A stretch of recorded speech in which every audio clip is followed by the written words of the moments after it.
The Anarchist Prophets, Part 2. William Godwin. Many of us have had the annoying experience of being known as Tom's brother or Angela's sister, instead of by our own names. If William Godwin is looking down on this world from another and better place, he must be permanently annoyed, for he has come down to history in the main for having been the lover and then husband of Mary Wollstonecraft, the father of Mary Shelley, the author of Frankenstein, and the father-in-law of the poet Percy Bysshe Shelley. Despite his fame among his contemporaries, his work is now generally either unknown or, if known, neglected. Immensely famous in his own times, Godwin's star shone as brightly as a supernova and was as quickly extinguished. But Godwin had his own claim to fame in his own right, and not just as a father, father-in-law, or husband. He had a profound effect on Shelley, who came across Godwin in 1811 and was hugely influenced by him, becoming probably the first major anarchist literary figure. Godwin also influenced Robert Owen, and through him the American individualist tradition and the trade union movement generally. William Thomson was another who was influenced by Godwin, and who in turn most likely had an influence on Marx. George Woodcock notes dryly, "Yet the irony remains that the influence of political justice, the most complete early exposition of anarchist ideas, should have been diffused in English literature and in the English socialist movement, but should have been absent from the anarchist movement itself until very late in its history.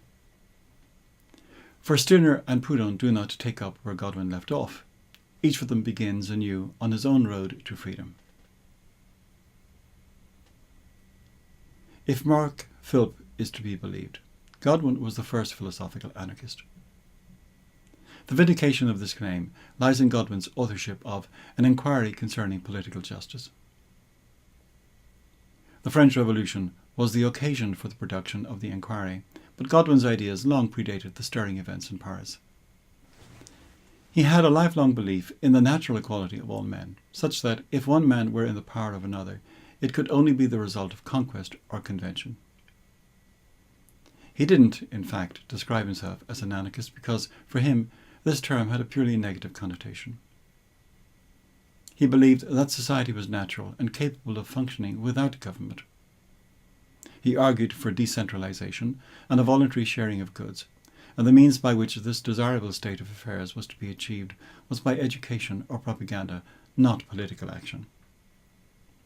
In this, he was at one with such as Proudhon.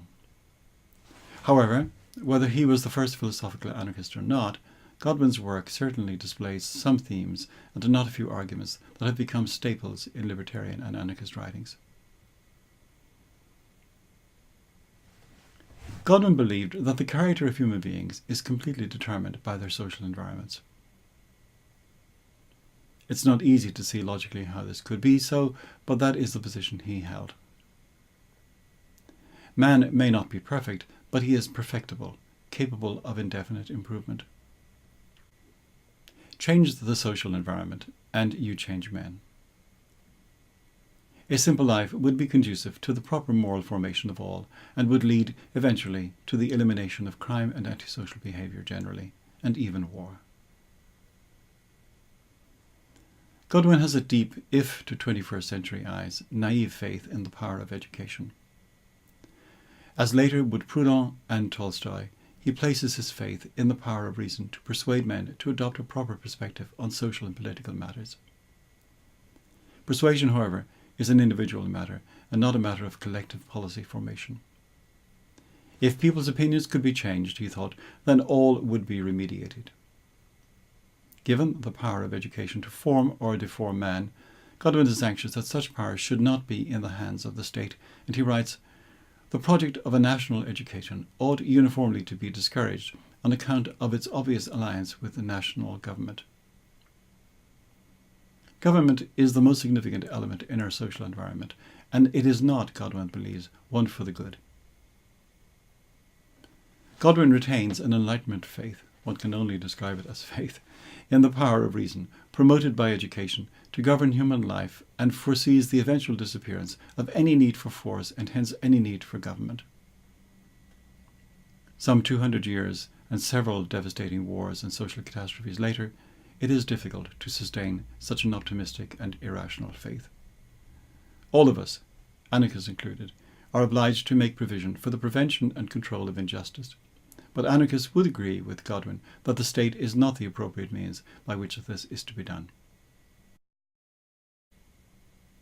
An issue on which moralists have differed over the ages is whether one owes the same moral consideration to all other human beings, irrespective of their relationship to one, ethical universalism, or whether one owes greater consideration to one's family, kin, neighbours and community, ethical particularism.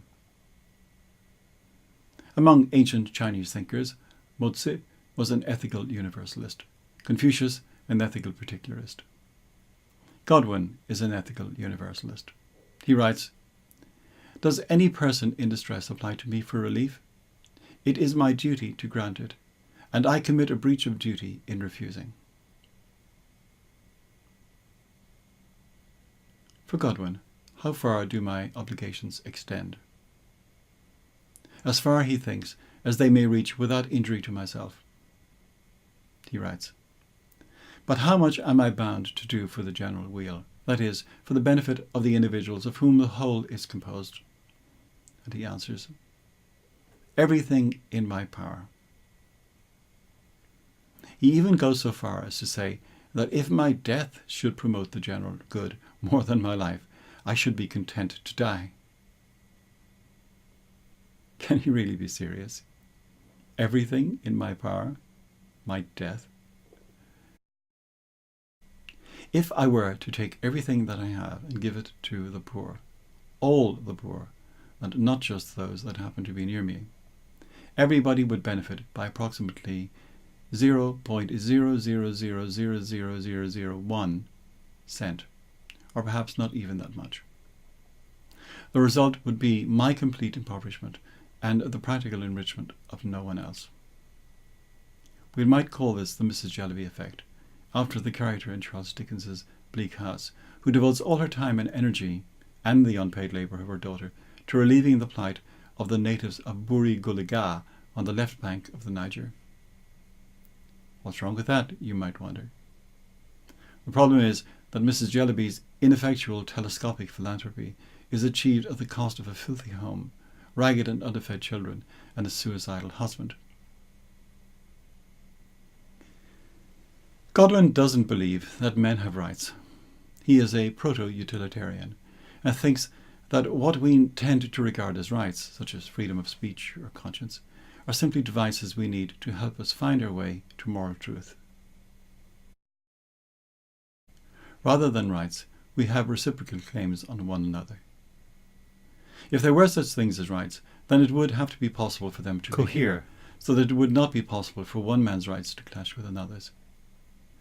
But what we believe to be our rights cannot but clash, and so it follows, Godwin believes, that men cannot have rights. In an anticipation of Max Stirner and Benjamin Tucker in his Turn Right mode, Godwin puts it thus: "My neighbour has as much right to put an end to my existence with dagger or poison as to deny me that pecuniary assistance without which I must starve, or as to deny me that assistance without which my intellectual attainments or my moral exertions will be materially injured.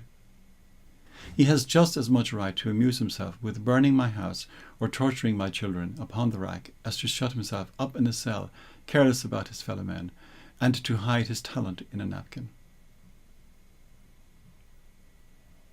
Individuals, then, have no rights, and neither does society, which, after all, is only individuals in the aggregate. But while men have no rights, they do have duties. In fact, duties and rights are absolutely exclusive of each other, according to Godwin. This is an interesting twist to the usual tale. Ordinarily, we are understood to have rights so that we may fulfill our duties. Duties imply rights. In our contemporary world, we have witnessed the proliferation of rights and the diminution, some would say elimination, of duties, so that now all we have are rights and no duties. Godwin would have us believe that all we have are duties and no rights. In the matter of the liberty of the press, Godwin takes a proto-Millian line, arguing that conscience and the press ought to be unrestrained not because men have a right to deviate from the exact line that duty prescribes, but because society, the aggregate of individuals, has no right to assume the prerogative of an infallible judge, and to undertake authoritatively to prescribe to its members in matters of pure speculation. Persecution, Godwin remarks, may make us hypocrites, but cannot make us converts. Pressure to behave would come not from above, but from all round. He envisages a kind of permanent panopticon-like observance by all of all, the kind of situation that would come to concern Mill in his On Liberty. George Woodcock remarks that even were it the case that the pressure of public opinion by all in all would be spontaneous and free, this does not entirely erase the distasteful picture of a future where mutual inspection and censorship will be the order of the day and public opinion will reign triumphant. We will see that Kropotkin too has some such idea in mind and seems to be similarly unconcerned about its possible negative effects on human freedom. Woodcock thinks that public opinion may well be more intolerant than any state law. He writes, "The anarchists accept much too uncritically the idea of an active public opinion as an easy way out of the problem of dealing with antisocial tendencies.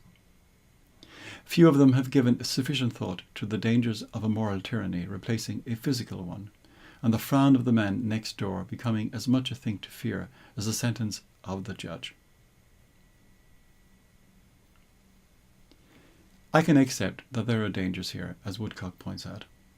But there still remains the fundamental difference that, frown as they will, if my neighbours cannot employ force against me, I may still continue with the behaviour of which they disapprove. But the law doesn't just frown at me or refuse to associate with me or give me dirty looks. It will act against me and is willing to use force to attain its ends. What is the basis of human society? For Godwin, the answer is simple. It is our need for mutual assistance. Society is possible only on the basis of justice, which is the rule or rules emerging from and permitting the connection of one person with another. Since human beings are one and all morally equal to another, if they come together with one another, it can only be because they believe that this will be productive of their mutual advantage. He writes, "Men would never have associated if they had not imagined that in consequence of that association they would mutually conduce to the advantage and happiness of each other. This is the real purpose, the genuine basis of their intercourse." Godwin distinguishes between the spheres of society and government and declares that government must not interfere with the spontaneous development of society. Practically, what are the possible areas of political concern? For Godwin, these are government or general administration, the administration of justice and law in respect of crime, the regulation of property, and education. If human social relationships were free of transgression, government would not be necessary. Godwin again. Men associated at first for the sake of mutual assistance. They did not foresee that any restraint would be necessary to regulate the conduct of individual members of the society towards each other, or towards the whole. The necessity of restraint grew out of the errors and perverseness of a few. Like Tom Paine, Godwin believes government to be an evil, albeit a necessary evil in present circumstances. In time, it will not be necessary. In the meantime, a kind of radically decentralized democracy would be an acceptable second best. Since we are, as it were, stuck with government in the short term, our immediate task is to minimize its capacity for evil. But is government necessarily evil? Isn't democracy the rule of the people by themselves? What could possibly be objectionable about this? Democracy may be a form of self-rule, but curiously, just like monarchy and oligarchy, it results in the same division of men into two classes, those who rule and those who are ruled. Why should this be? Godwin asks. Why divide men into two classes, one of which is to think and reason for the whole, and the other to take the conclusion of their superiors on trust?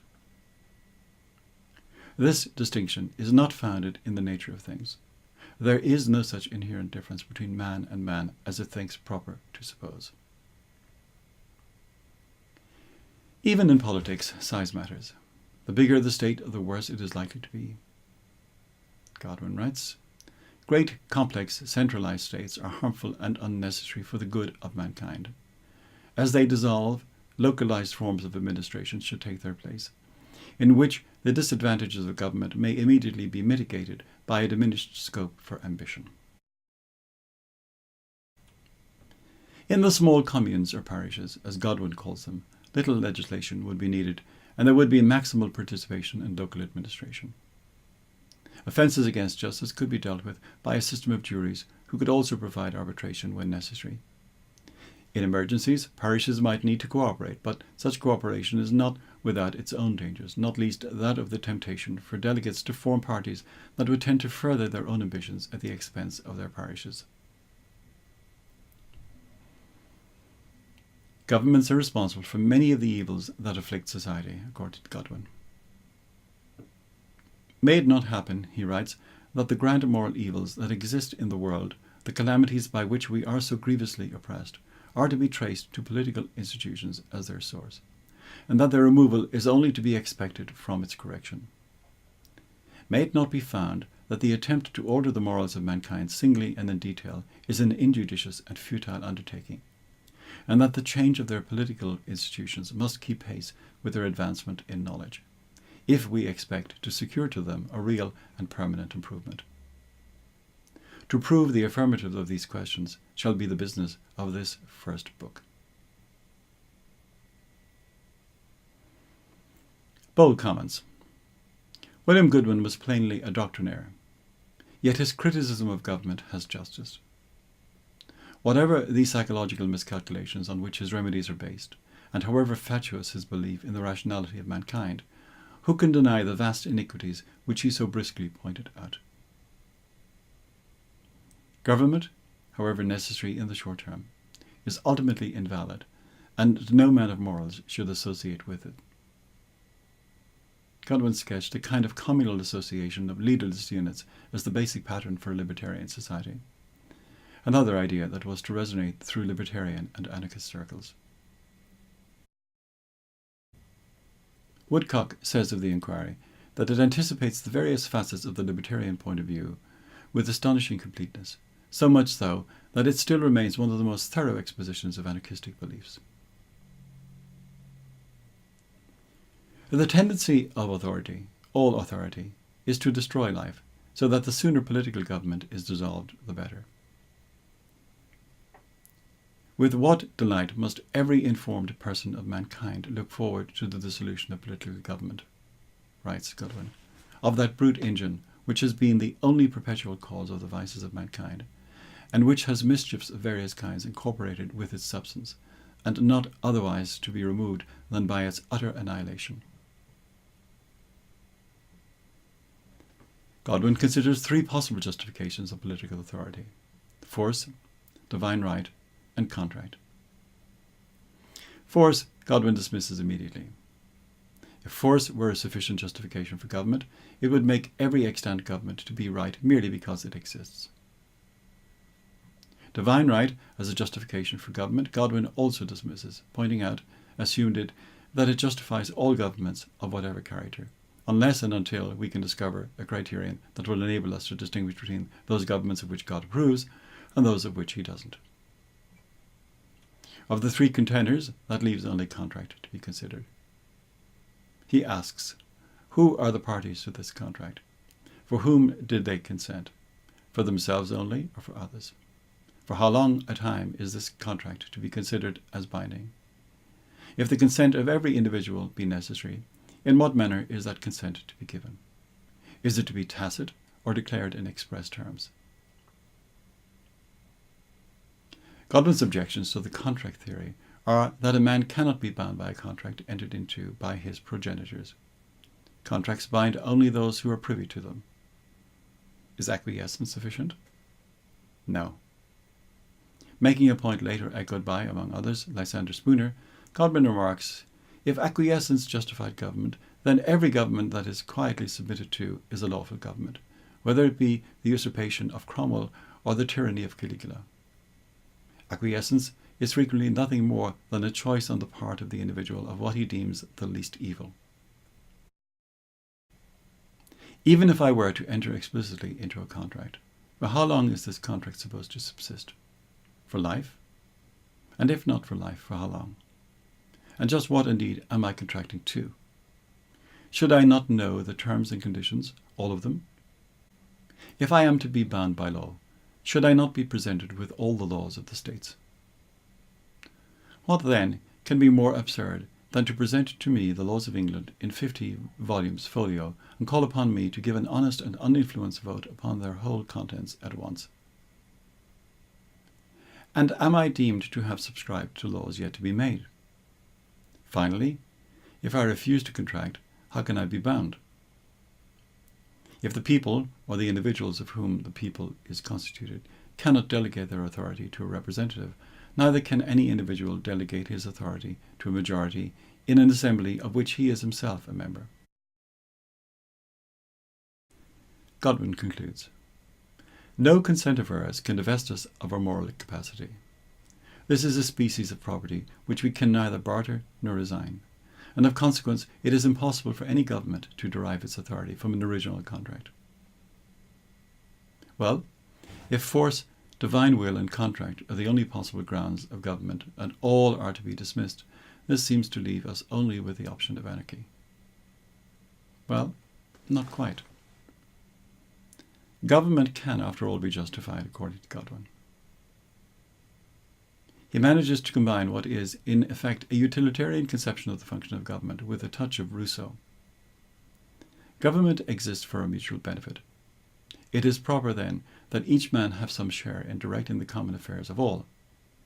And that being so, it seems necessary that he should concur in electing a House of Representatives if he be the member of a large state, or even in a small one, that he should assist in the appointment of officers and administrators, which implies, first, a delegation of authority to those offices, and second, a tacit consent, or rather an admission of the necessity that the questions to be debated should obey the decision of a majority.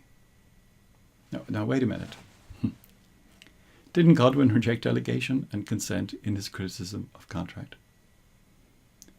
It might have seemed so at the time, but apparently not. And here comes the Rousseau twist. When it comes to matters common to all, matters concerning the common good, there must be a will that supersedes that of individuals. Delegation, properly understood, is not a matter of principle and agent, but an act which has for its object the general good. Now Godwin is aware that some will see him as contradicting himself on this matter. He writes, "It may perhaps by some persons be imagined that the doctrine here delivered of the justice of proceeding in common concerns by a common deliberation is nearly coincident with that other doctrine which teaches that all lawful government derives its authority from a social contract." I suggest the reason that someone might think he is contradicting himself is because he is contradicting himself. However, let's give Godwin a chance to explain what looks like a blatant contradiction. He offers 2 points in an effort to distinguish his position from that of the contractualists. First, he says, the subject of common deliberation, which is the prerogative of government, is prospective rather than retrospective, and that, it seems, is a significant difference. The second point of difference appears to be based on an analogy between the necessity for the exercise of private judgment in an individual and the corresponding necessity for common deliberation in a state. No individual, Godwin says, can arrive at any degree of moral or intellectual improvement unless in the use of an independent judgment. So too, no state can be well or happily administered unless in the perpetual use of common deliberation respecting the measures it may be requisite to adopt. Godwin's first response seems to be quite beside the point, and his second response appears to be either question-begging or else to amount simply to the utilitarian claim that the effective administration of a state requires common deliberation, not a particularly convincing argument when the justification of the state was the very point at issue. I hope I won't be thought to be unfair if I say that Godwin's reasoning here is less than completely persuasive, and that the suspicion that he has contradicted himself has not been removed. Godwin has another argument for government which hinges upon its resemblance to law, when law is properly understood. He argues that legislation is not, in fact, a matter that lies within society's competence. Reason is the only legislator, and her decrees are irrevocable and uniform. Society may only interpret the law, not make it, like a British judge who makes no new law but faithfully declares that law which he finds already written. In much the same way, political authority is on a par with the law. Just as law is not made but declared, so too political authority, the use of coercion to enforce justice, has its proper area of operation and cannot be justified outside it. And as human legislators are not entitled to make what laws they please, so too, if political authority were to wander in the smallest degree from the great line of justice, then its authority is at an end. It stands upon a level with the obscurest individual, and every man is bound to resist its decisions. Godwin distinguishes between obedience and mere compliance. He writes, "I conform to the principles of justice because I perceive them to be intrinsically and unalterably right. I yield to injustice, though I perceive that to which I yield to be abstractly wrong, and only choose the least among inevitable evils." This justification for government is less obscure than Godwin's earlier quasi-Rousseauian effort, but to the extent that it has force, it offers little comfort to a statist, unless one is prepared to be generous in one's estimate of the range of legitimate concerns of justice. And as we shall see shortly, this is precisely Godwin's position. Even libertarians are prepared to accept that someone, not necessarily a particular person or agency, has the right to enforce the requirements of justice. But then libertarians, natural rights libertarians at least, circumscribe the bounds of justice tightly around the core of the non-aggression principle, which is that no one may initiate or threaten to initiate physical violence against the person or property of another. Godwin is in fact prepared to accept the use of force to repel force. He writes, "The first and most innocent of all the classes of coercion is that which is employed in repelling actual force." He is unwilling, however, to sanction the use of force for punishment or for prior restraint, pointing out that the doctrine of prior restraint has been used to justify the most execrable of all tyrannies. In its place, Godwin proposes a vigilant use of public pressure. "Why not," he writes, "arm myself with vigilance and energy, instead of locking up every man whom my imagination may bid me fear, that I may spend my days in undisturbed inactivity? If communities, instead of aspiring, as they have hitherto done, to embrace a vast territory and to glut their vanity with ideas of empire, were contented with a small district with a proviso of consideration in cases of necessity, every individual would then live under the public eye and the disapprobation of his neighbours, a species of coercion not derived from the caprice of men, but from the system of the universe, would inevitably oblige him to reform or to emigrate."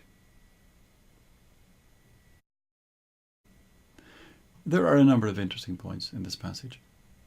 First, one can agree with Godwin that smaller communities where people are known to one another and where one's actions, one's public actions at least, are observable by those whose respect and cooperation one desires, are more likely to be able to exercise informal sanctions. There are, of course, downsides to this, as Mill was to discuss at length in his On Liberty. Smaller communities are more likely to ride roughshod over the concerns and sensibilities of their members.